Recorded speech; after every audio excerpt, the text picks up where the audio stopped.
அஸ்ஸலாமு அலைக்கும். இன்னைக்கு ராபியா குக்கிங்கில் என்ன செய்ய போகிறோம் அப்படின்னு பார்த்தீங்கன்னா, ஸ்வீட் கார்ன் பக்கோடா தாங்க செய்ய போகிறேன். அந்த ஸ்வீட் கார்ன் பக்கோடா வந்து எப்படி செய்கிறது அப்படி சொல்லிட்டு பார்க்கலாம். இது இந்த மழை நேரத்துக்கு ரொம்ப நல்லா இருந்துச்சு. ஈவினிங் ஸ்நாக்ஸ் சாப்பிட்றதுக்கு ரொம்ப நல்லாயிருக்கும். இது எப்படி செய்கிறது அப்படி சொல்லிட்டு நான் வந்து ஒரு ஸ்வீட் கார்ன் பெருசாக ஒன்று வாங்கிக்கிட்டேன். இது இந்த மாதிரி கட் பண்ணி எடுத்துக்கிட்டேன். இந்த மாதிரி சின்ன சின்னதாக கட் பண்ணி எடுத்துக்காங்க. இப்போ இதில் கொஞ்சம் கருவேப்பிலை, ஒரு பெரிய வெங்காயமாக ஒரு வெங்காயம் நீளமாக கட் பண்ணிவிட்டு சேர்த்துக்கோங்க. நல்லா உறுத்திட்டு நல்லா உடச்சிட்டு அந்த வெங்காயத்தை வந்து சேர்த்துக்கணும். அடுத்து கொஞ்சம் மல்லி இலை, அடுத்து வந்து ஒரு 2 பச்சை மிளகா எல்லாத்தையும் இப்போ நல்லா கலந்து விட்டுக்கோங்க. இப்போ இந்த வெங்காயம், ஸ்வீட் கார்ன், மல்லி இலை, கருவேப்பிலை எல்லாத்தையும் நல்லா கலந்து விட்டுக்கணும்.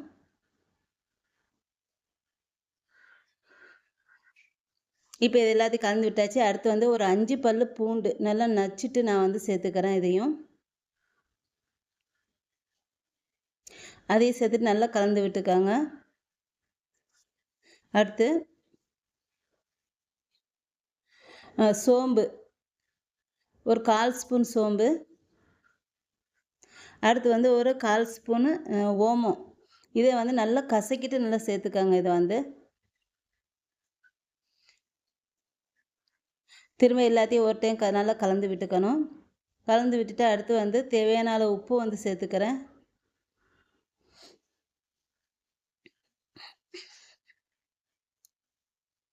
அடுத்து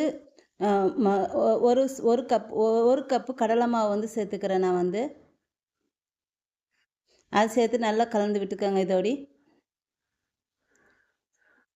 அடுத்து ஒரு 1/4 கப்பு அரிசி மாவு வந்து சேர்த்துக்கிறேன். இதையும் நல்லா கலந்து விட்டுக்கலாம். கலந்து விட்டுட்டு அடுத்து மிளகாத்தூள், மஞ்சத்தூள் வந்து சேர்த்துக்கிறேன். இப்போது மிளகாத்தூள் வந்து ஒரு ஸ்பூன் சேர்த்துக்கோங்க.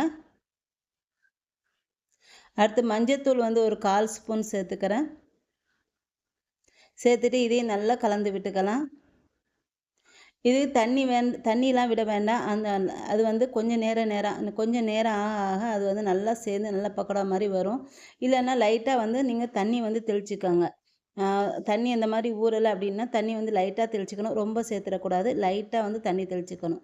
இந்த பாருங்கள், நான் இந்த மாதிரி தான் தண்ணி வந்து தெளிச்சுக்கிறேன். இந்த மாதிரி லேட்டாக தெளிச்சுக்கோங்க போதும். இப்போ தெளிச்சுட்டு நல்லா கலந்து விட்டுட்டு இதை வந்து எண்ணெயில் வந்து இப்போ போட்டு எடுத்துடலாம். இப்போது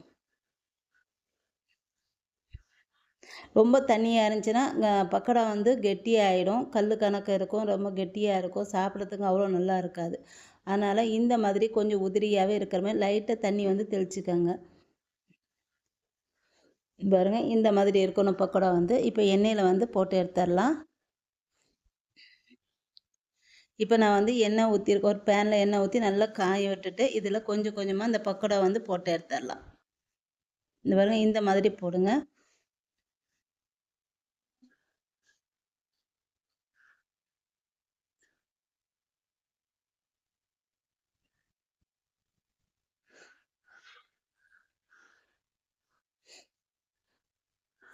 இது நல்லா கிறிஸ்பியாக நல்லா மொறு மொறுன்னு இருக்கும். ரொம்பவே நல்லாயிருக்கும். கண்டிப்பாக நீங்களும் ட்ரை பண்ணி பாருங்கள். இப்போ இது எல்லாத்தையும் நல்லா திருப்பி விட்டுக்கலாம். இப்போது இது வந்து லைட் ப்ரௌன் கலரில் நல்லா ப்ரௌன் கலரில் வரும்போது நல்லா பொரிஞ்சு எடுத்துக்கணும். இப்போ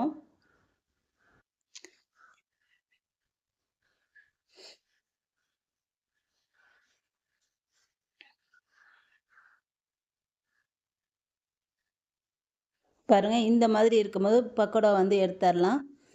இப்போ பக்கோடா வந்து நல்லா பொரிஞ்சிடுச்சு. இந்த மாதிரி நல்லா ப்ரௌன் கலரில் இருக்கணும். இந்த மாதிரி இருக்கும்போது எடுத்துடலாம் இதை.